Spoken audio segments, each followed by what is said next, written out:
examination is in oral form. You'll be provided with the questions in advance by the end of the course, and then each question actually will be to compose a story about stress concentration, a story about statically undetermined structures, and so on and so forth. And then for each of these stories, you'll be provided also the bullets. So which points you have to highlight in your story. And of course, as I told you, it's up to you. You can give this story in English or in Danish, and it's sort of they should be within something like 10 minutes. It's going to be very brief. And today is, I think that this subject, this fatigue, I think it's a very interesting story. And I think that this phenomenon of fatigue is something which is kind of the very mysterious, if you like. And if you draw the question fatigue, I think you'll be sort of lucky, because it's very sort of entertaining. And this is my sort of my main task today, is just to entertain you with this phenomenon, because here we are not talking about mathematics. Here it's phenomenon which is described from the viewpoint of statistics, from the viewpoint of probability theory, and it's something which is yet to be fully understood. So this is something which is very, very interesting, I think. And actually, it's quite simple. So then the first thing in our agenda is I just try to explain to you what is fatigue and why it is important. Then this is also a must thing, this Wöhler curve, this what is called SN curve. So how it is plotted and what is its interpretation. Then there is something which is called Goodman diagram. It's also very simple and very important. And then the last thing is this damage accumulation. And I think we can survive without these counting methods for alternating loads. So this last bullet we'll probably skip, because it's something, it's not very convincing, actually. I'm not sure that it's really it's better than nothing, but it's not very good. So, and we will use this book, and then it's already uploaded. This chapter on this book is uploaded here. So this is there. I just presented to you one page, but then you have it's in a Moodle. And so why fatigue is important and why it is mysterious. This is something which has been discovered just in the beginning of the 19th century. And the phenomenon of sudden failure of structures under the relatively low levels of loads, it was observed in the course of Industrial Revolution, more specifically in the course of development of railway transportation. So I will discuss it in more details with the relevance to the railways. But in principle, this fatigue failure is the following. You have a structure, and then you know what are the loads which are applied to the structure.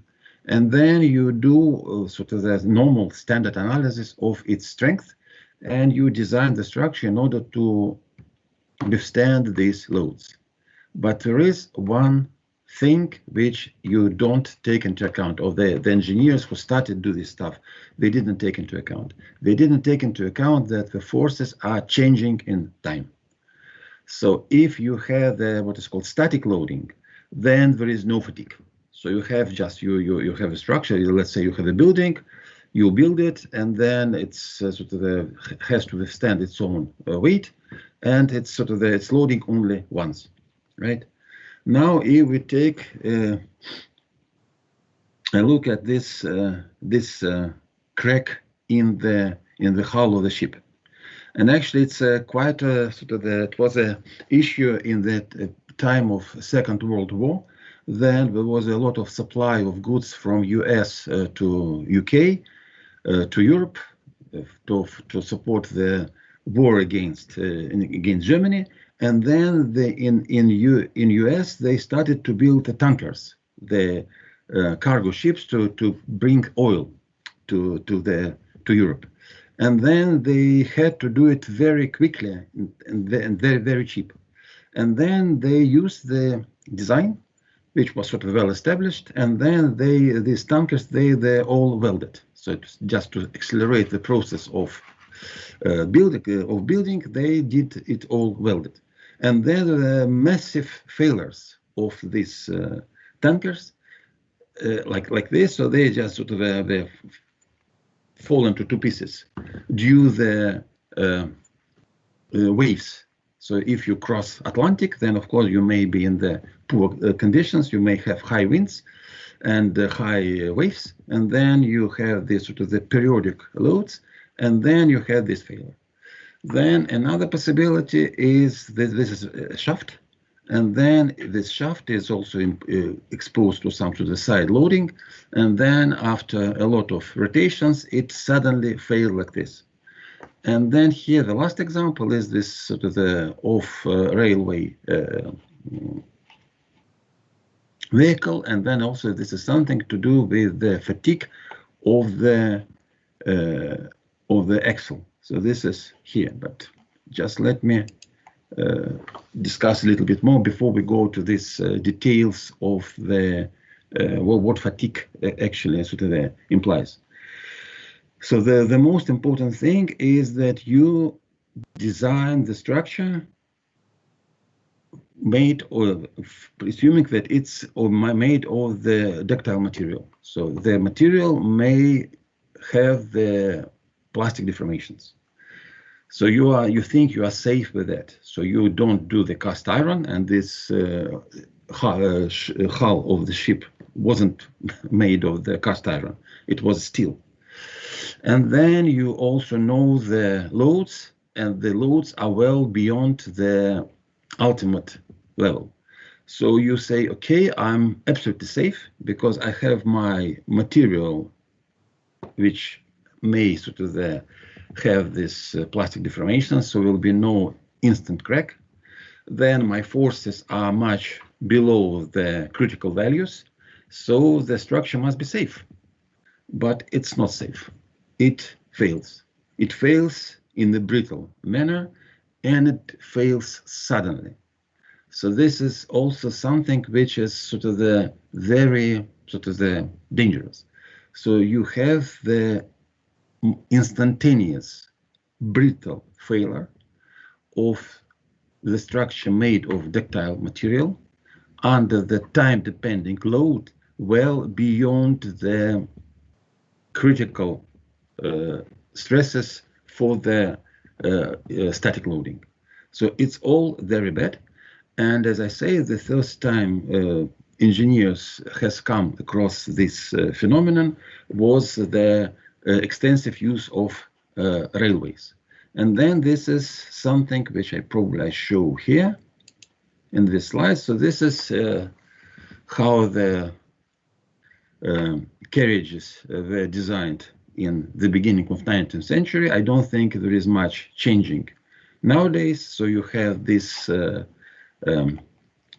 have these wheels, and they slide on the rail, and then the weight of the carriage is transmitted from all of this weight is transmitted here, and then it's transmitted to these ends of the wheels, here and here. And the point is that this wheel is welded on this axle. So then wheel rotates, then the axle also rotates together with the wheel. And then you can immediately see that if you have the weight of this carriage, it is transmitted to the wheel at this point, and from the other side, the same point. And then you have this, at this point, you have the reaction forces, so that basically this axle is exposed to the bending, right? Do you see it? So you have bending. So you have the force transmitted from the carriage comes here at this point and over there, and then the reaction from the rail comes to this point and to this point. So you have very simple case of bending of the beam with the four forces, and then you have sort of this guy becomes slightly curved, and now the important thing is that you have sort of the kind of welded canal, sort of the tough connection between the wheel and the axle, so that as the wheel travels on the rail, it rotates, and so does the axle. And then you can immediately see that this axle is exposed to periodic bending moment. So it bends. I'm not sure if you can see it. It bends like this. Can you see my ruler? Yeah. So it bends like this. So it's like this, like this, like this, like this. Very simple, right? And then you just sort of the people, these engineers, they sort of designed it, and they have known the weight of the carriage for sure. And this is elementary exercise in mechanics of materials to find the maximum stresses, and it's an elementary exercise to compare the stresses with allowable stress. So it's well below the allowable stress. And then as they start to use these carriages, then they had this kind of the failures, something like this. So they're this off-road things. And then as they started to look into the course of this kind of the disaster, they found something very, very definite. And this is exactly what we have here in this picture from the book. So they could sort of see that there was some sort of the crack developed here. Then there was a multiple sort of the due to this cyclic load. You had this sort of the lines of the microplastic deformation, but it's all on a micro level. And then suddenly, then you have this huge crack. Then it was just the rupture. So this was observed, and then the thing is that if you have these axles made from the same piece of metal, so it's the same conditions, everything the same, and then you have a piece of metal, let's say a plate, and then you chopped out this plate, let's say 10 axles like this, and they at first glance they're absolutely identical, and then you put the wheels on this axle, and then you put this and then you put the carriage on these things, and then you start to operate this carriage, and then all of these 10 axles, they are exactly the same. One of them may withstand 10 million cycles, another one may withstand 1 million cycles, and the third one may withstand as many as possible cycles. So it's completely unpredictable. So then it immediately tells you that we have to go into kind of probability theory and statistics. Beforehand, you cannot say which of these axles will be most of them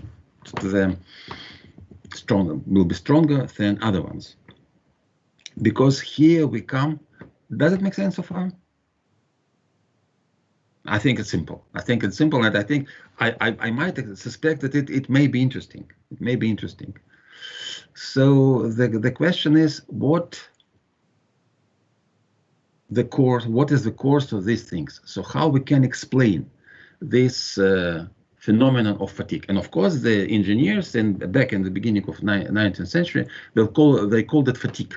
So they say that, of course, okay, you have this sort of the axle, and then it is exposed to this notorious loading time after time, and then it's getting a bit sick and tired with this, so it's sort of getting tired, and then it cracks.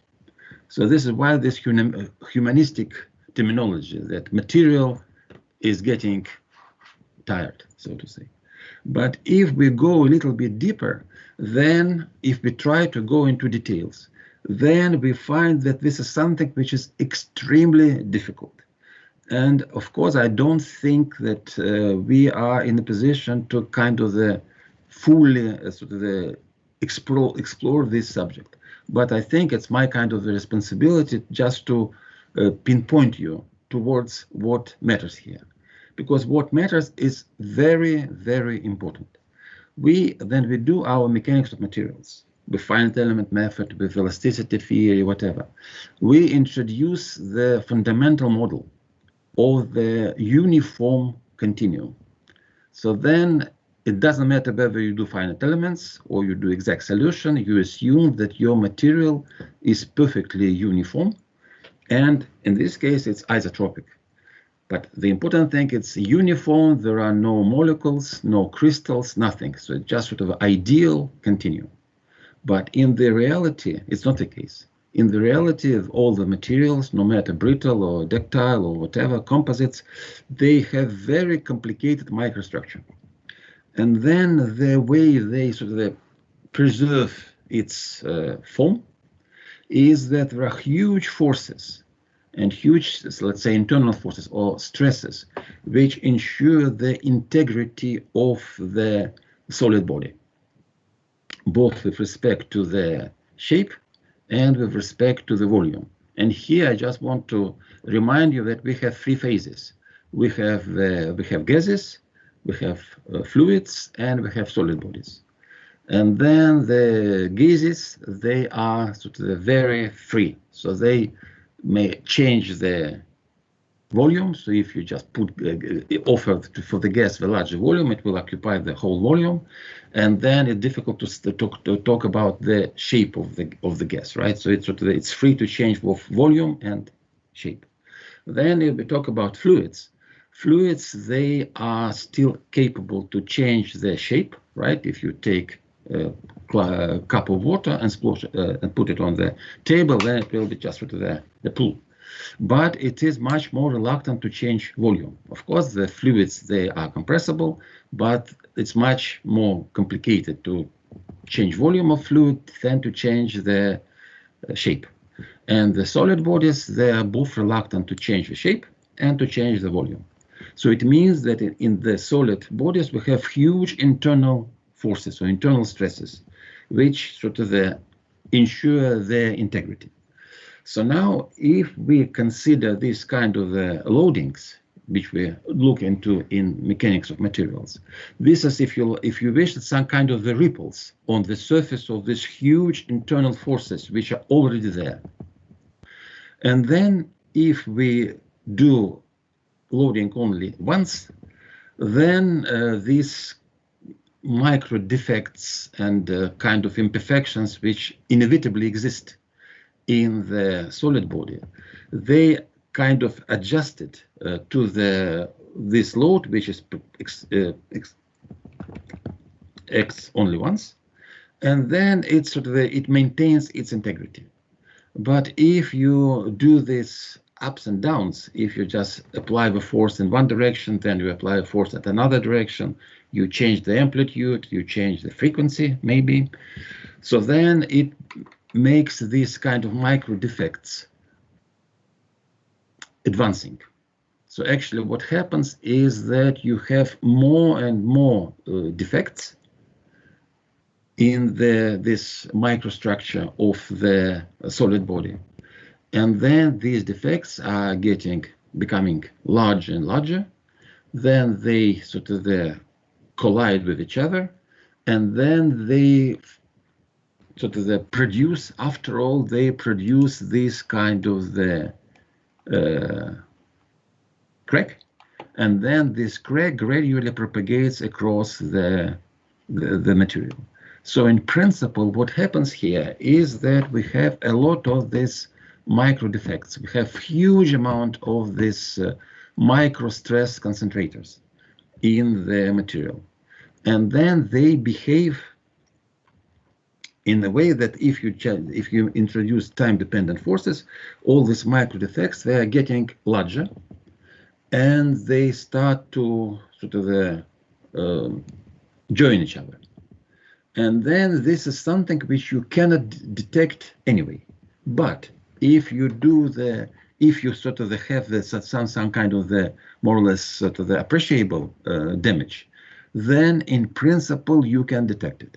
And this is something which makes sort of our travel with the airplanes quite safe, because by the regulations there is a very strict rule that each and every aircraft, after certain amount of hours of being in operation, it must be sort of inspected in full on the existence of this visible cracks. So it's ultrasonic inspection, and of course it's visible. I mean, visible from the viewpoint ultrasonics, and then they're fully inspected. And if there are no these sort of the visible cracks, then it's a green light to use this airplane for another, let's say, 1,000 hours of exploitation. And if there are any micro cracks, then it must be fixed, repaired, or whatever, depending upon the severity of the damage. But before these micro cracks are developed, you cannot see it. You just you know that they are there. But how many of them, in which positions, it's absolutely statistical. It's absolutely random. So there is no mathematical tools to predict it. And now we come to the nowadays challenges with the wind turbines, because now the wind turbines are sort of designed for being sort of in exploitation for 20 years. So this is what Vestas tells the customers. So if you buy the turbine from Vestas, then there is a guarantee of 20 years of exploitation with no failure.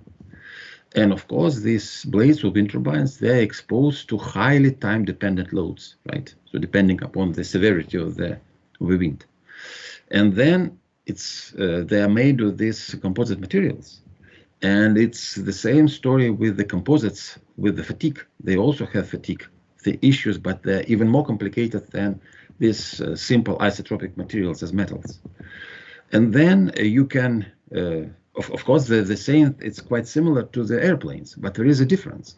With the airplanes, it's relatively cheap to do this inspection of the fuselage and of the wings of airplane in a due course.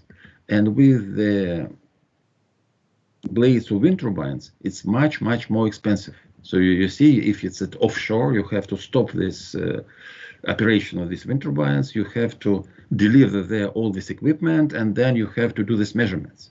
So it's very, very expensive. So now the real task is to come up with the predictive modeling of fatigue for composite materials. And this task is very sort of the critical thing for Danish companies which produce the blades for wind turbines and the materials for wind turbines. So fatigue is a very hot topic, but the ways to do this assessment, they are fundamentally very difficult, because what you have to cope with is this interaction between this sort of ripples of time-dependent loads acting on the structure with huge internal stresses already in there, which guarantee its integrity. Make sense? Any questions? Yes. So I still have a question. Yes, please. Yes. So we do have a crack development, right? And then we have the final rupture, or the final yes, precisely. The final breakage. Yes. So does the final break happen at which point the portion of metal you do have left, when that exceeds the ultimate, what's called ultimate load? No, but you see, the thing is that if you have large crack, then immediately the area, the cross-sectional area, is dramatically reduced. So it means that you have not the nominal sort of stress. You have a force, and you divide it not of the area or the moment of inertia of the undamaged cross-section, but it becomes damaged. And then it means that by the end of the day, of course, you have this failure. Then you have this stress which exceeds the ultimate stress. But it's the final act of this drama, so to say. So you have this crack which propagates across the cross-section here. And then as it propagates, the remaining part of this cross-section has to withstand the given forces, right? So it means that inevitably the level of stresses grows, and then it becomes too large, then you have disruption. So we have this as they call it, there are three phases of sort of this fatigue things. You have the generation of cracks, and this is something which we cannot sort of predict, no way, and we cannot detect it because they're just micro cracks. Then we have propagation of the dominant crack, and this is exactly then this all this ultrasonic detection sort of works. And then we have the rupture, which is sort of you can say it's sort of the instant death of the structure.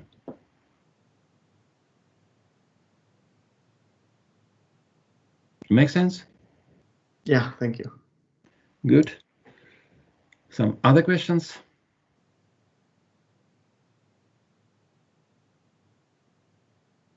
Okay, so now, but this is the point that we really, especially here in Denmark, we really have to kind of predict these fatigue damages in advance, but it's very difficult.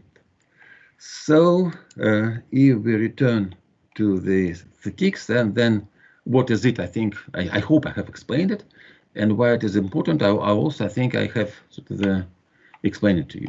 Then we have to do this design, fatigue design, how to do the fatigue analysis. And then, of course, there are two regimes, and it's very simple. We have low cycle fatigue and high cycle fatigue. And this is very, very simple.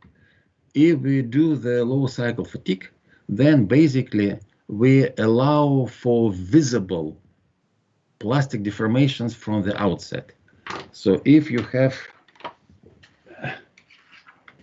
so can you see this guy? This one.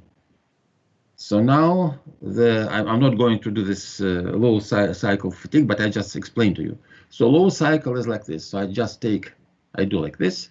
You see, you have appreciable plastic deformation. You see it? So then it's one half cycle. Then I do another one like this. And then I keep on doing like this and take my word in maybe 100 cycles or maybe in 50 cycles, this will be broken, right? So the low cycle fatigue is a fatigue which is sort of associated with plastic deformations at any cycle. So at any step, you have plastic deformation. Plastic deformation, plastic deformation. High cycle fatigue is much more dangerous, and of course, all these sort of the issues they are related to the high cycle fatigue, because in the high cycle fatigue, at each step, you have purely elastic deformations, purely reversible deformation from the helicopter viewpoint. So if you look at the structure itself, you say, okay, this is just purely reversible elastic deformation. But if you go a bit deeper, then you'll see that you have this development of cracks, generation of new cracks, and stuff like that. And this is the high cycle fatigue. And the difference is vast. So if we talk about low cycle fatigue, it's something like 1,000 cycles before the structure breaks. If we do the high cycle fatigue, it million, 10 millions, stuff like this. So it's very different. Then we have here these 3 approaches to predict the fatigue life. And we will be discussing today, this stress life approach, which is actually based on the assessment of the stresses. So we are not interested in these micro things. We don't go into these details. We're just interested in the stresses and compare these stresses with what we have in the experiment. And it's complicated enough. Then there are other approaches, this strain life approach. We have this, so it's sometimes it's used in the low cycle fatigue. Then we have this plastic yielding, as I explained to you. And then the third one is this linear elastic fracture mechanics. It's very gray area. So I think we can really survive without sort of coming into these details of the third approach, because it's something which is a bit dodgy. But anyway, so we'll be sort of in our course we are happy with this stress life approach, assessment of the stresses, and compare them with the stresses which we find from the experiment as critical ones.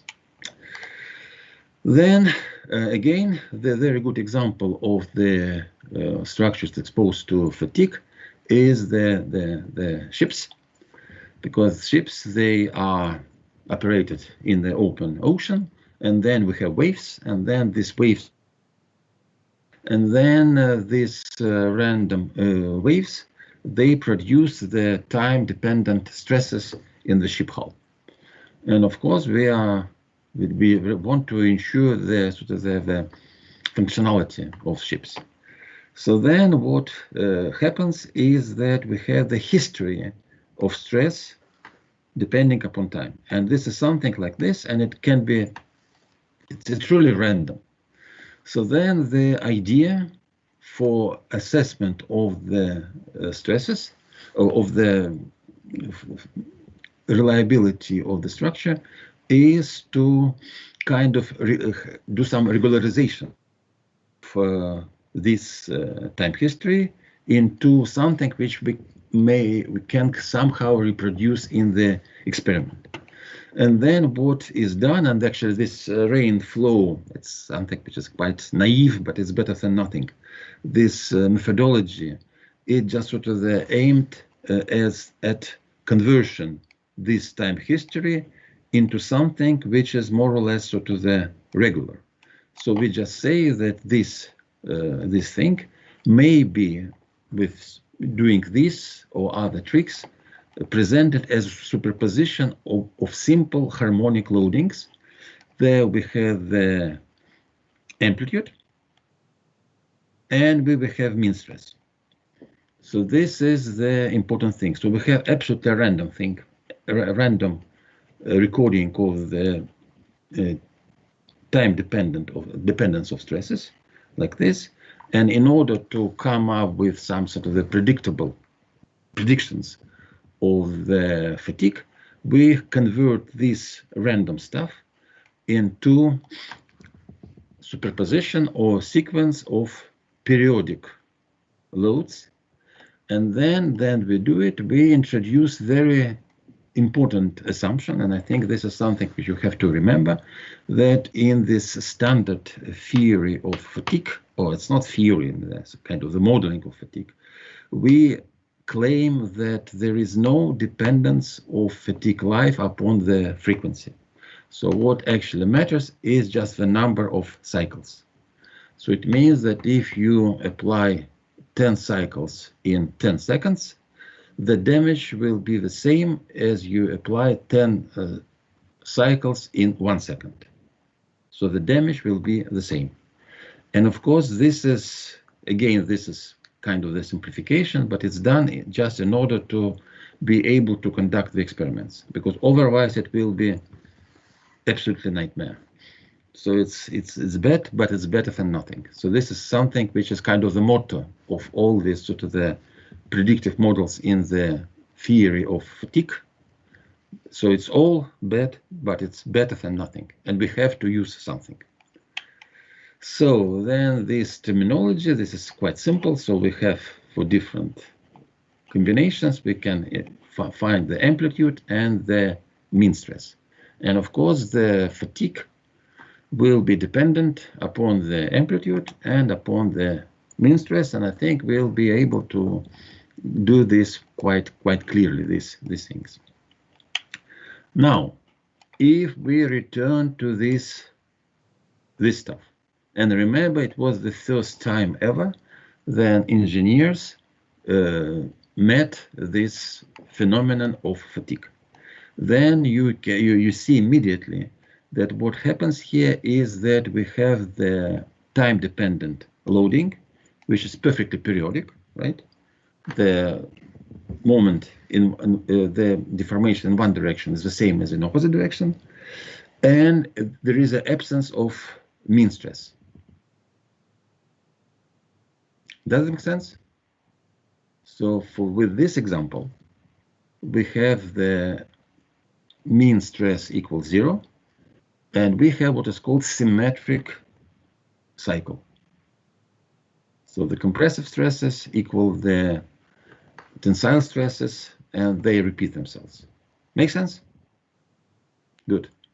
So now we go to this. Yeah, the question. Can you explain mean stress?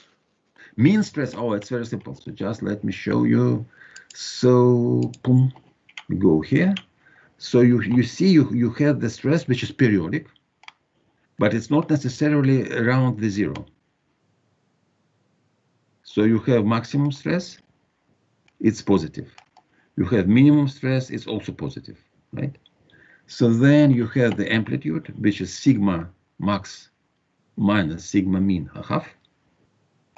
And you have mean stress, which is max plus mean a half. And then here, this is example. So here you have symmetric cycle. So the maximum stress is 1 megapascal, minimum stress is minus 1 megapascal. So the amplitude is 0. The amplitude is 1 and mean is 0. And here you have this 4 megapascal maximum, 0 minimum. So then you have mean stress equals 2 megapascals and amplitude equals 2 megapascals. Make sense? Yes, thank you. Good.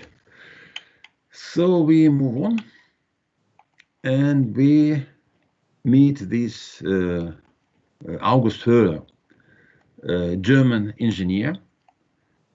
I think he was a railway engineer, and I think he was a very patient guy, because what he did, it took all his life. So he did these experiments for decades, and now I just have to explain the way he did the experiments, and it's how he produced this famous, it's called SN curves. So these things, it's famous SN curves, which were done by Wöhler. So what he did, he ordered the specimens. So now let's say again that we have this, so we have these axles. And then, of course, he didn't work with these axles in full size because they're quite heavy, quite big. So he had a smaller specimens. And then he had plenty of specimens. He had thousands of specimens, which were sort of the cut from the same material. So you have so there was some kind of the supplier of material, and then this supplier they produced bring this material, and then Wöhler he asked to do the specimens maybe of this size, something like this, small specimens like this. And then what he did, he had again with rotating machines. It's quite simple. So it was something which produced uniform rotation. And then what he put some sort of weight like this. Can you see it? So this is a weight, and then this guy rotates. This one rotates so that it mimics what happens with the wheel and axle. So let's say he had, let's say, 30 devices like this. It was quite cheap, so he had this. So the lab where we had 30 devices like this. Then he takes this, let's say, 30 specimens.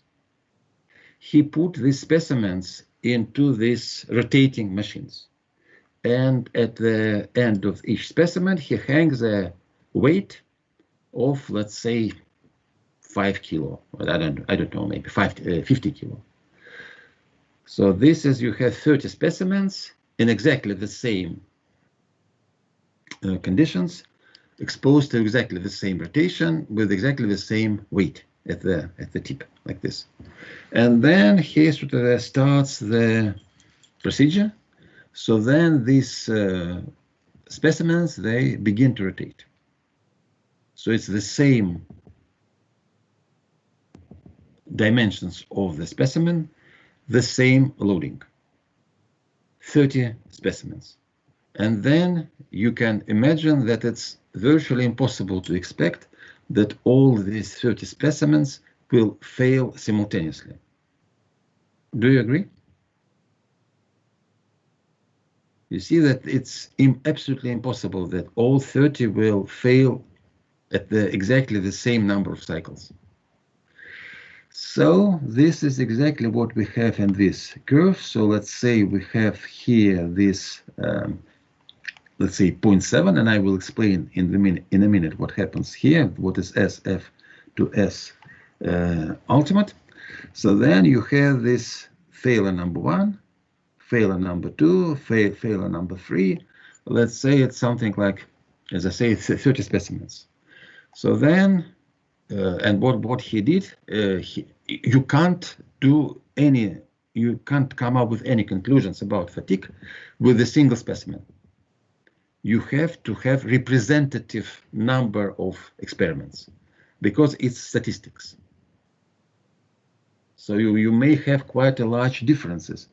And here I think you can see, so if we just draw this horizontal line 0.7, you can see that the first specimen, he failed after 20,000 cycles, because here we have cycles and here we have stresses. So the first specimen failed at 100 cycles, the weakest one, but then another guy at exactly the same level of stresses, it withstanded 400,000 cycles. So you see this, the level of loading was exactly the same, but the weakest one, 20,000, the best one is 400,000. So it's 20 times difference in number of cycles. And then if you take a next one, it may be anywhere in between, right? I think it's very simple. And you can see that it's absolutely unpredictable. So then, unless you do these experiments, so then you change the level of loading and do these experiments. And now you remember, you see the dates of the life of Wöhler. So he did all these experiments in the second part of the 19th century. So it was very, very time consuming. Because if you introduce this set, then it may take, say, 24 hours before the last specimen will break down. Now, if you reduce the load, then it will be even more cycles, right? So it will take even more time. You reduce the load again, and then it takes longer, and longer, right? And then, but you cannot afford yourself to do it for 100 years. So then there is a sort of the rule of thumb, which was used in his analysis. And this rule was very simple. So he stopped his experiments, and this is something which was sort of followed by all the people doing this kind of experimental work since Wöhler. So they stop experiments after 10 million cycles.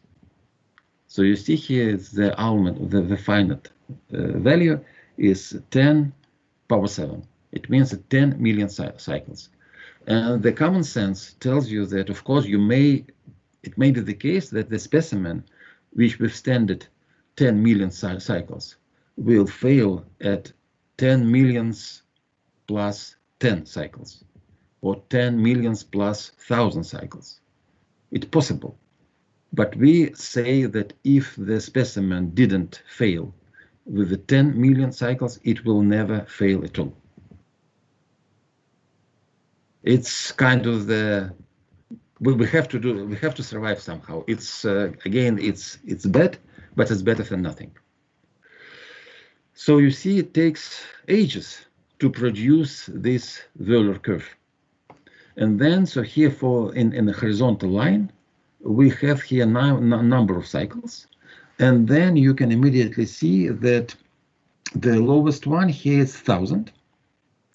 And then here this as ultimate. Here what we have this stress at which we will have a failure, and then this ultimate stress is just the stress which we have for the loading only once. And here actually I'm not quite sure that we will hit unity immediately here. So probably you see, the thing is that these two straight lines, they are kind of the envelope. So this is what happens in between. So it's the best specimens and the worst specimens. So this is, so all the failures are somewhere in between. And then I think that it's more realistic. So if you try to extrapolate these curves to the lower number of cycles, I think the lower curve is more realistic, because actually what you would expect is that you hit 1, then you have 10 power 0, because it's a single loading. Then of course you have the failure at the ultimate strength of the material. So, but yeah, that's how it is. But then here we have this, what is called the endurance limit. So this is very important characteristic of the material, and this endurance limit is the value of mean of amplitude stress starting from which we have no failure at all. So the endurance limit here is something like 0.48 or something like this. Because if we apply the stress with the amplitude less than this 0.48, then we have no failure for sure. You see, we are quite safe. And then this kind of a knee, which we have in this line and in this line, this is something which is observed, fortunately, for the most of materials. But there are also some materials which have this descending straight line until they hit this value. So then we just sort of say that the lowest point is this endurance limit. But strictly speaking, the endurance limit is this horizontal line. Okay?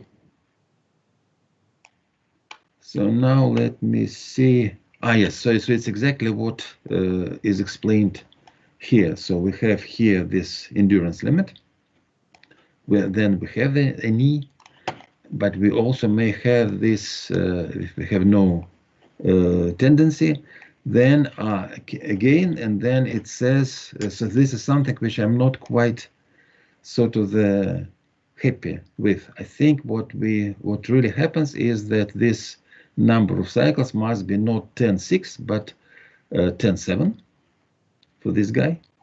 And here it's sort of for me, it also must be 10.7, but it's just a matter of numbers. So you can, probably it will be better if you just stick to what is presented in this book. So again, it just shows that there are different views on these kind of things.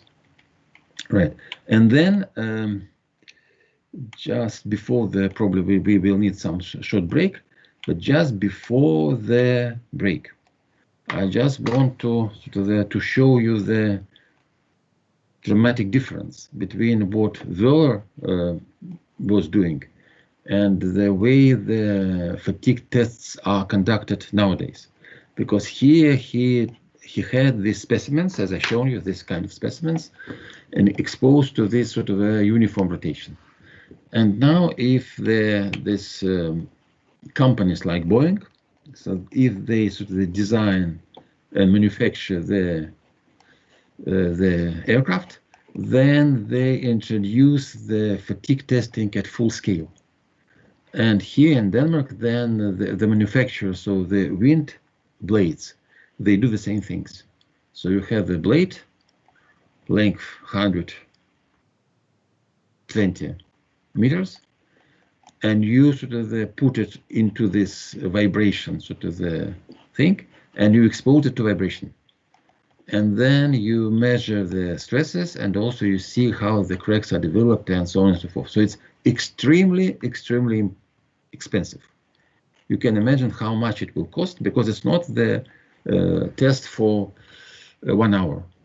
It's not the test for 1 day. It may be a test for a week under control conditions in order to assess the fatigue at the full scale. I think it's interesting, and it's not particularly complicated. So I'm sure that you'll be able to come up with a nice story if you draw this question. So any questions like this? Because I think we could have something like 10 minutes break or something. Please come up with questions. So here it's more like kind of it's really a story. It's not mathematics. It's just sort of a hand waving.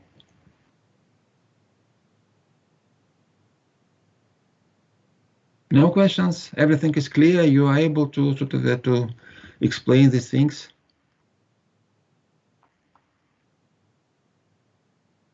Good.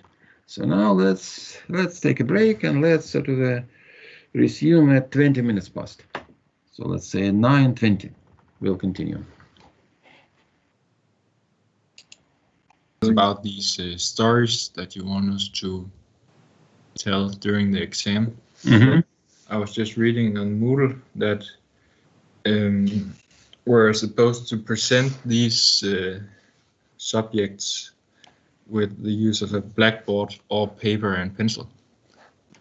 Mm-hmm. What do you have plans for the exam if we won't be able to have it physically? So the thing is that with the pencil, you just have to draw minimum things. So then you can just draw the sketch on the sheet of paper and just show it like this, or you can use the whiteboard in Microsoft Teams, something like this. But it's not supposed to be the detailed derivation. You just show the end result, so to say, and then you explain it. So it's really, as I say, it's mainly in words. But in principle, of course, if it's needed, then of course you have to sketch some basic diagrams. Okay, so you need to sketch the diagrams during the exam and not beforehand.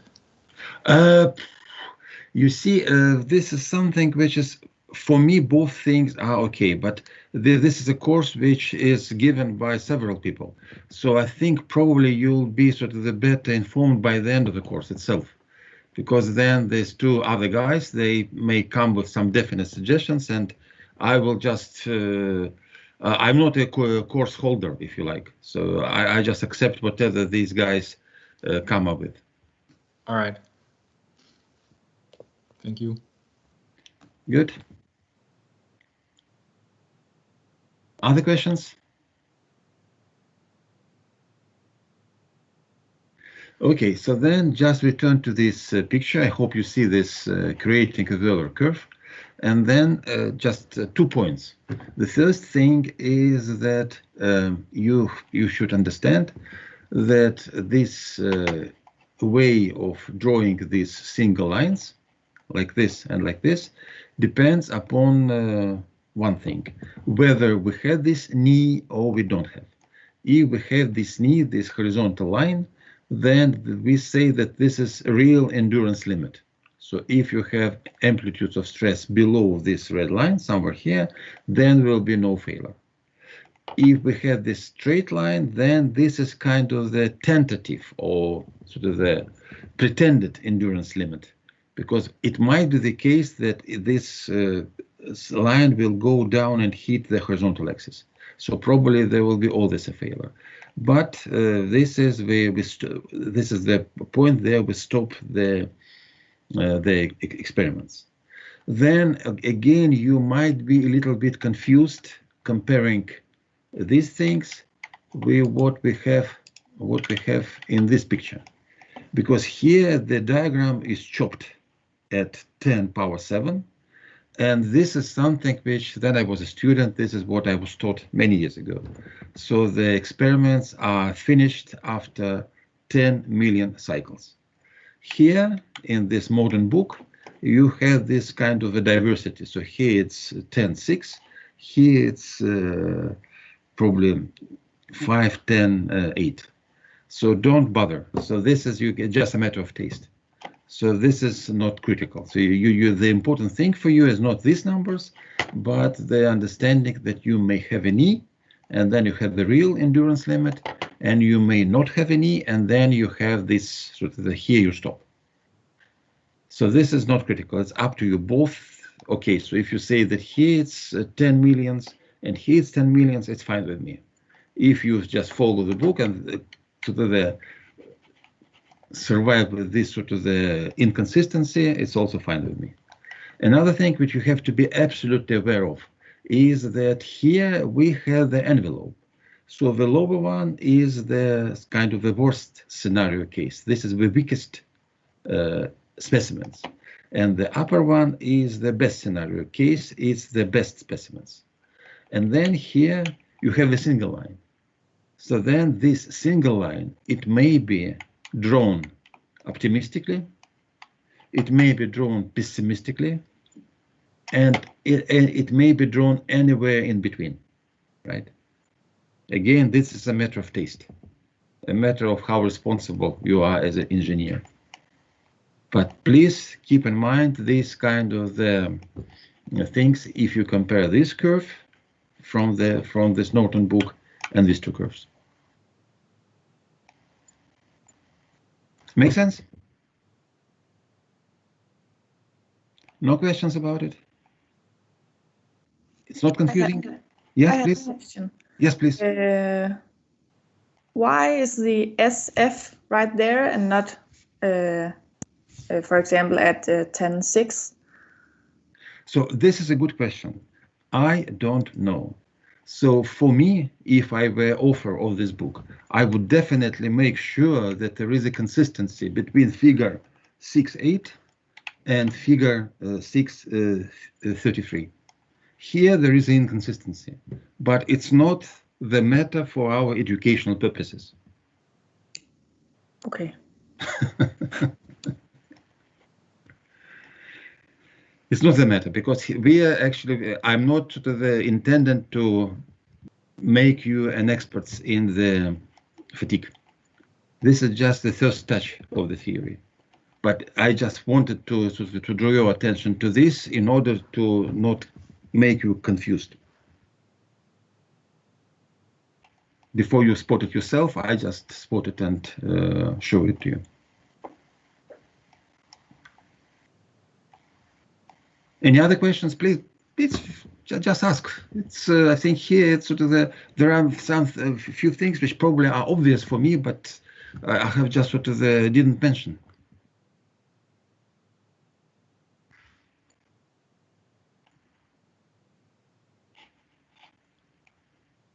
Okay, so but by the end of the lecture you'll have the time to ask questions anyway.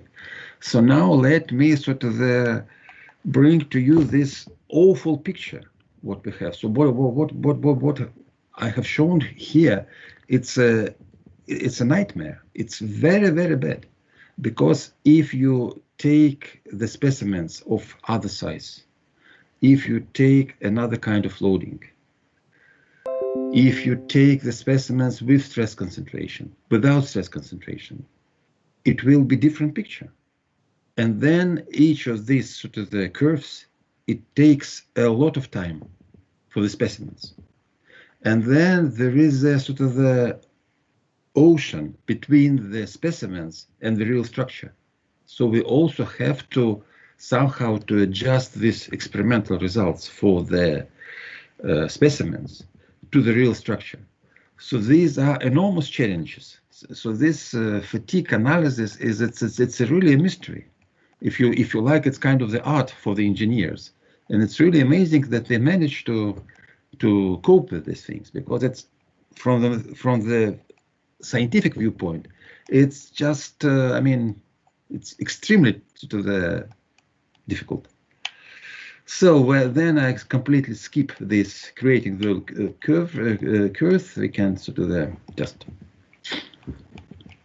not a single word. Then we go to this kind of the devil in details.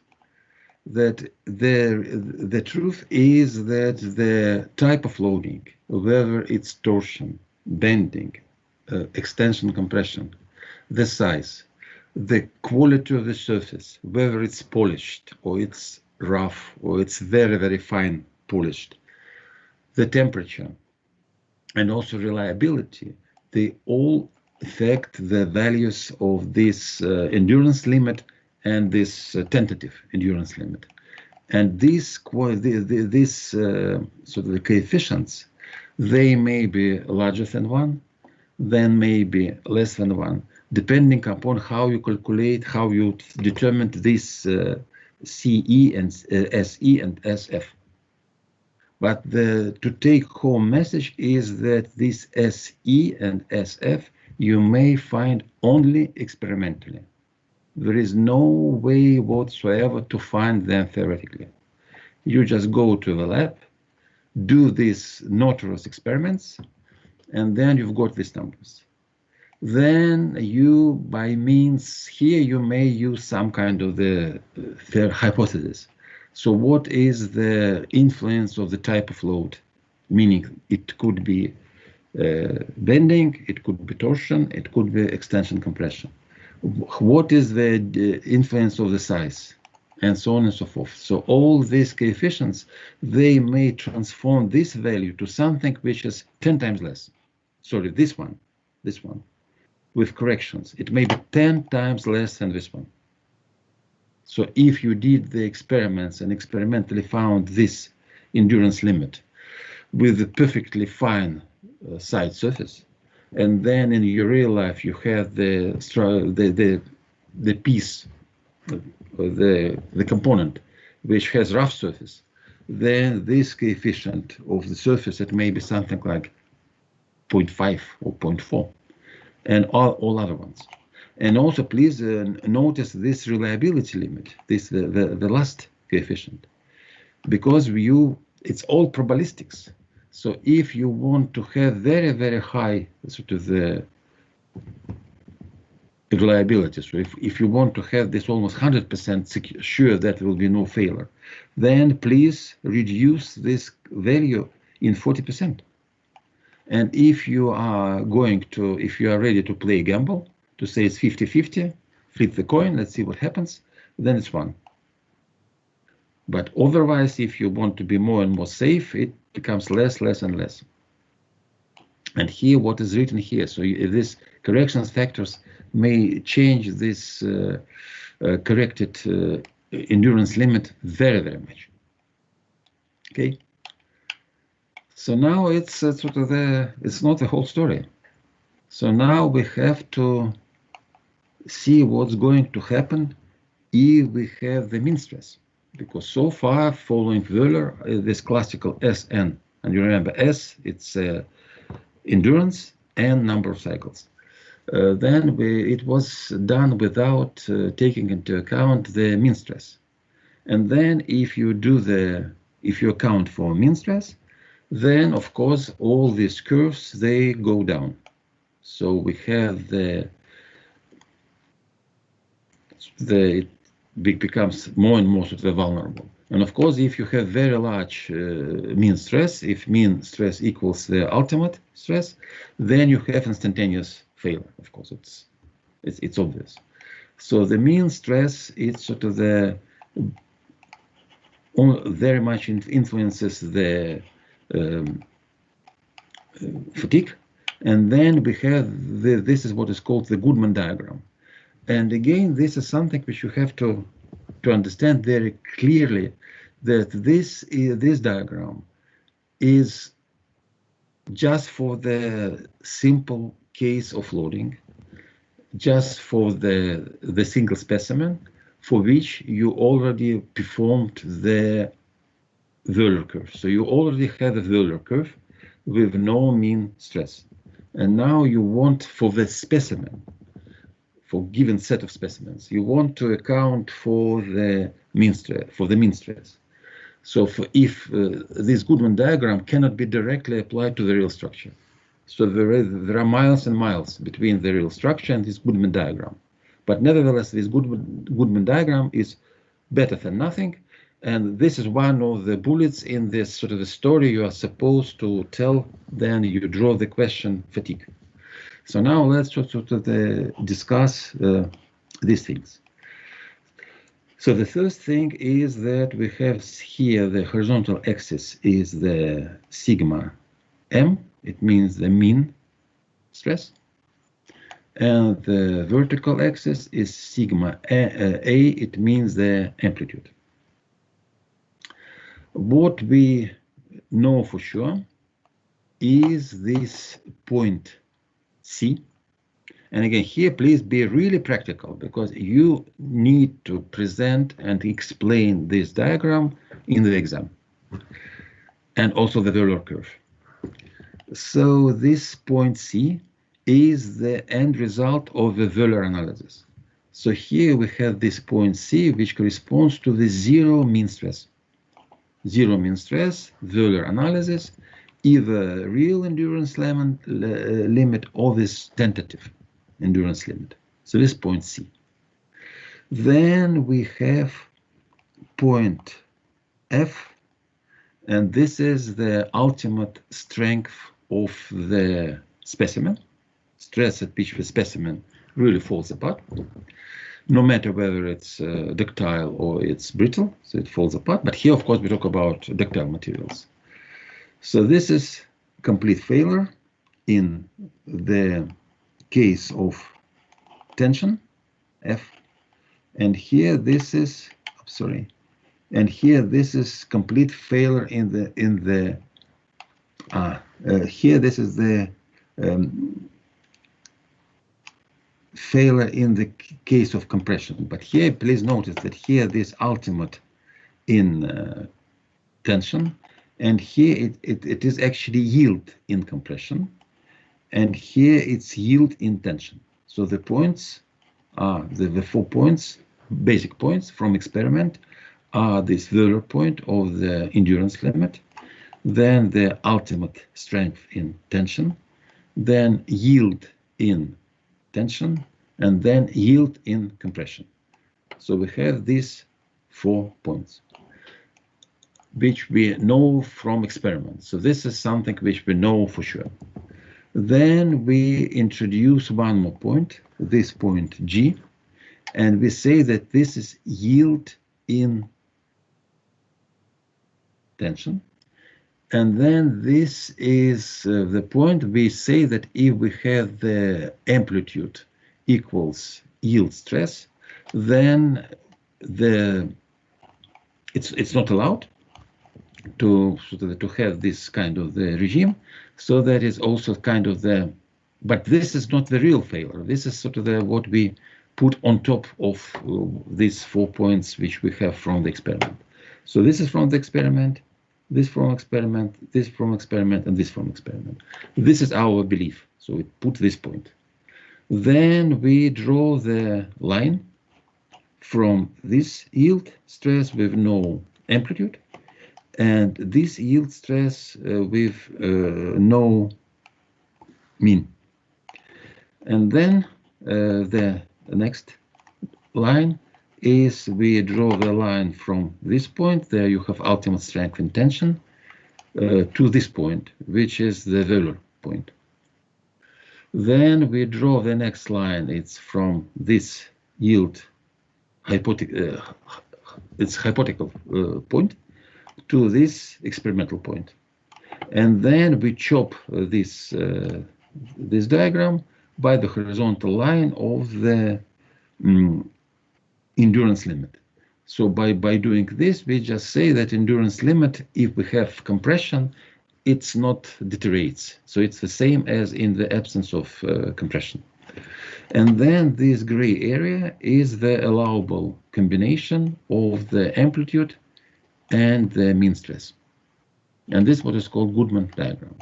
So the conclusion is that if we have the combination of the amplitude and mean stress, and if this combination falls into this gray area, then there will be no failure, no fatigue failure, even though you have mean stresses.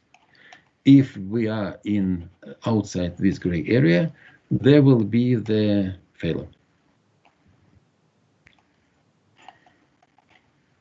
Make sense?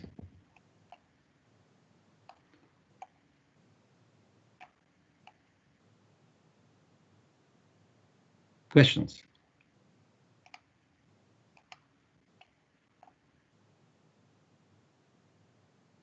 So once again, just very quickly. So the experimental results are this Wöhler point of endurance limit, ultimate strength, yield in tension, yield with compression. So this is what we have in the experiment. So this is what these are not my mind games. This is the truth from the experiment. So now our mind games. The first step in mind games is putting this point G, assuming that if we have no mean stress and amplitude equals yield, then we'll have immediately failure. And then as we put this point, then we do this to the drawings. So the first we draw the line from this point E to point F. This is one. Then from point E to point G. Then we draw a line from point F to point C. Then we draw a line from A to G, and then horizontal line BC. And then so I think it's it's quite simple. And then the conclusion is that gray area, no failure, outside gray area is failure. So now move on.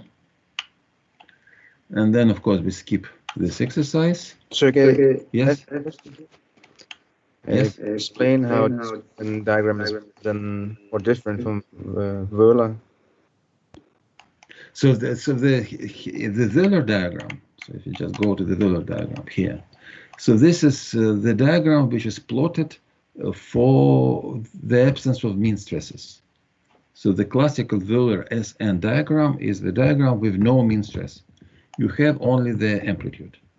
And the value which we take from the Wöhler diagram into the Goodman diagram is just this number. It's either this endurance limit, real one, when you have this knee, or it's sort of a tentative endurance limit if you don't have this knee. So this is experiment in the absence of mean stress. Then we also have the experiments with the absence of amplitude for the static loading. So this is ultimate strength in the static loading. Then the amplitude is 0. We just apply the force until the specimen breaks. Then we have this yielding point in tension. So this is the point at which the specimen starts to yield without time-dependent force. So it's just sort of a conventional experiment in extension. And here, this is a conventional experiment in compression. There we have the yield point in compression. So Wöhler, it sits only here. Does it answer your question? Yes, thank you. Good. I just wonder, I didn't quite get why the line is different on the compression side and the tension side. Yes, so this is a very good question. So the thing is that our vision of fatigue is this opening and closing of these micro cracks. So actually what happens in this sort of the development of micro cracks and generation of the large crack is this sort of the opening of the cracks. So now if you have mean tension, then the tension, it stimulates cracks to be opened. And that's why if you have the positive mean stress, then this sort of the area becomes sort of the narrow. But if you have the compression, mean stress compression, then it closes the cracks, right? So if you do the compression, then the cracks are closed. So in principle, if you are a little bit optimistic, then you might sort of make gray this small triangle. You see this B, C, and this triangle. So this could be the possibility. But then to be very conservative, we just say that the amplitude which we have in the absence of the mean stresses is reserved. Then we have the compression. So the compression doesn't make it better, but it doesn't make it worse. So the presence of compression doesn't affect the endurance limit. And the presence of tension does. Okay. Good. Other questions? Right, so now we move on. Boom, boom, boom. So we skip this, of course. And now we have, this is our last station stop here, and this is the concept of fatigue damage. It's called Palgram and minor damage rule, and it was formulated as it's written here. It's in around the 1924, and I have to tell you from the outset that it's not very good, but it's better than nothing. So this is something which we have to be aware of when we do this fatigue analysis. So all these sort of the concepts, they give you at least something. And the idea of this concept is very simple. It's very simple, but I have to explain it, but I'm sure you'll be able to explain it. So you have here this small n-I and capital N-I. And then here in this example, you see that you have, this is a history of a force, and this is a history of the stress. And then you see the first thing to the take-home message is that we don't take into account here mean stresses. So we are interested only in the amplitudes. So now we just say that we have n cycles, not necessarily 2, maybe 200 or 2000 cycles with this amplitude. We have n2 cycles with this amplitude and n3 cycles with this amplitude. So we know these numbers, and we know the amplitudes. We know the amplitude here, we know the amplitude here, and we know the amplitude here. Now we go to the Euler curve, let's say to this one. And then we take the level of stresses in the first case. And then we know that if we keep on applying this stress for the specimen, then it will break at this value. And this is capital Ni. So it means that if you have, if you start here, you have no damage. The C is 0. If you travel this line and hit this line, then you have a damage, you have a failure, and then this C accumulated damage is 1. So now if you pass here halfway, so you passed here halfway here, then you can, I think it's logical to say that the accumulated damage is a half. Then we say that in the regime sigma 1 small n1, the damage was, accumulated damage was a half. Now we say we take the second regime. A second regime is somewhat lower. And then again we have this full damage 1 if we have this number of cycles, but we have stop somewhere here. So then the damage in this regime will be small n2 divided by capital N2. And then let's assume that we have a certain number of cycles at this level. And then this n, capital N is infinity, because here there is no sort of no crossing of this red line. So it means that this regime doesn't bring any damage. So now we go back to this thing. Here this k is a number of regimes, and then this small n is a number of actual cycles, and this n, capital N, is the allowable number of cycles for the given value of the sigma m, sigma a. So here it says also both a and m, but in the real life it's just for the, in the absence of mean stresses. And then if the damage parameter is less than 1, we survive. If the damage parameter is larger than 1, we have a failure. And then this is just the example. So we have, let's say we have one sequence, one regime, we have 2 cycles, and at this combination of the stresses, and the critical value of size cycles is 10,000. Then the damage is this 2 10 minus 4. Then we have the 6 cycles at this low regime, and then it's below the endurance limit. Then there is no damage, and then we have 2 cycles at this level of amplitude and this of mean stress, and we know that the maximum allowable is 1,500. Then this is the damage. Then the total accumulated damage is this 1.5 10 minus 3. So the specimen will survive. So this is this concept, and in principle it's really simple. Just take your time to think about it. But I have to be honest with you, and I must tell you that it works very, very poorly.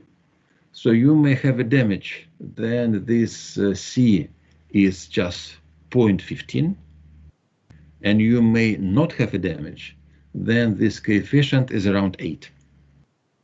So it's very much dependent upon the concrete situation, so what you are dealing with. Then, and there are sort of a lot of different opinions about it. Then it's quite funny. So I'm really sort of the humoristic with this. I have some experience with this kind of things. I didn't work with this, but I have good collaboration with the people doing this kind of things. And one of the areas there this kind of thing is done is for the cargo ships, for the hulls of ships. So then some people say that whether it's this damage is larger than 1 in reality or less than 1 depends on the training of the specimen. And you have 2 possibilities. The first possibility is that you start with the small amplitudes, and then you you increase the amplitude. So then you just sum from small levels of loading, then this amount of cycles, then you increase amplitude, this number of cycles, and so on and so forth. So this, and some people claim that this is a way to have the accumulated damage larger than 1. Some other people, they do the experiments and they say exactly the opposite.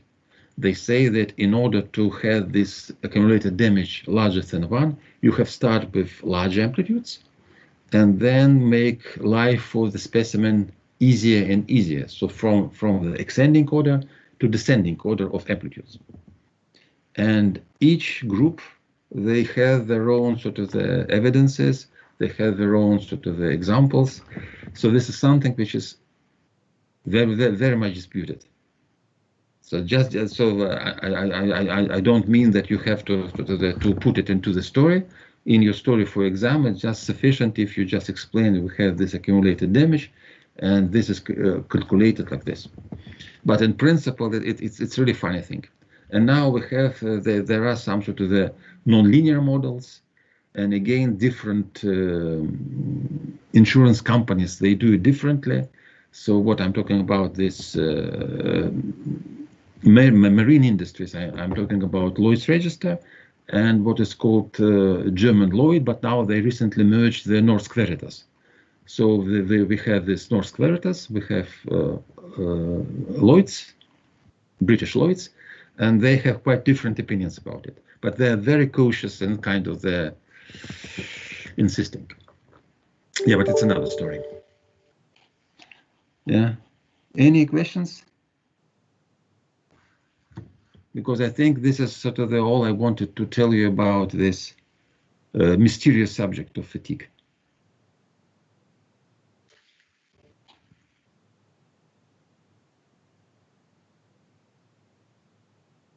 No questions?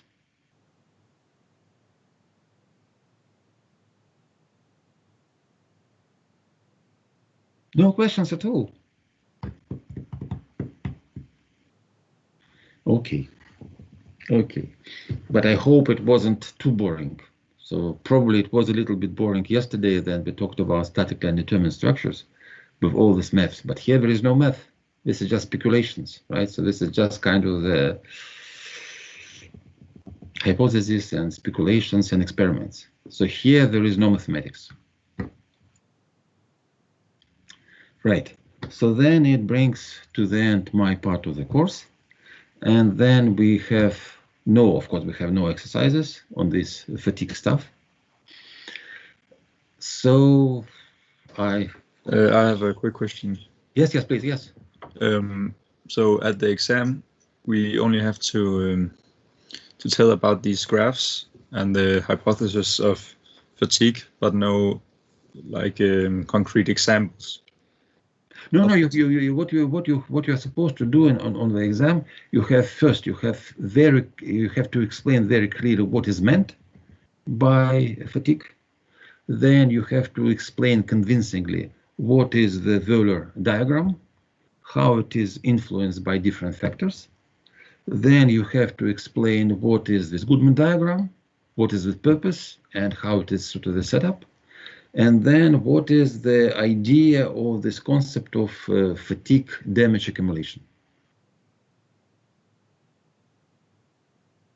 Just to convey these messages.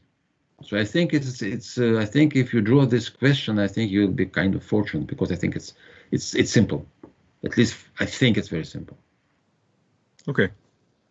Perfect.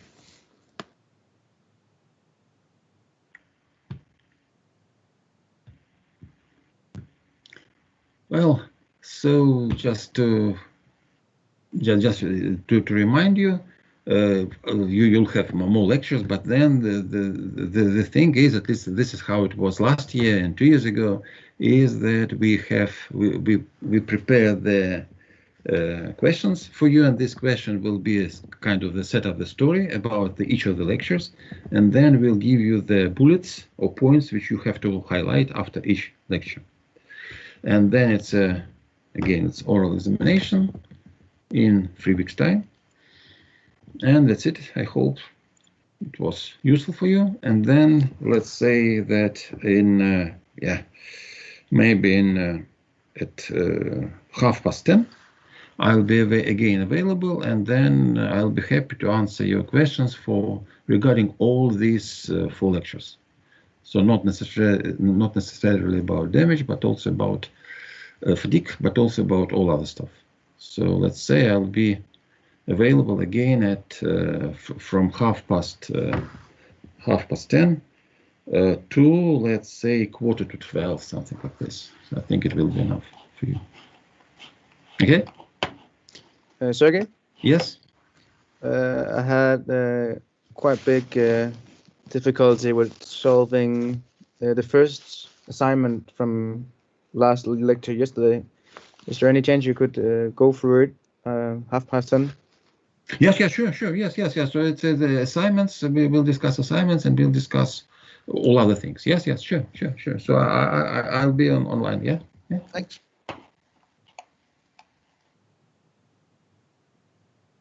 I'll see you.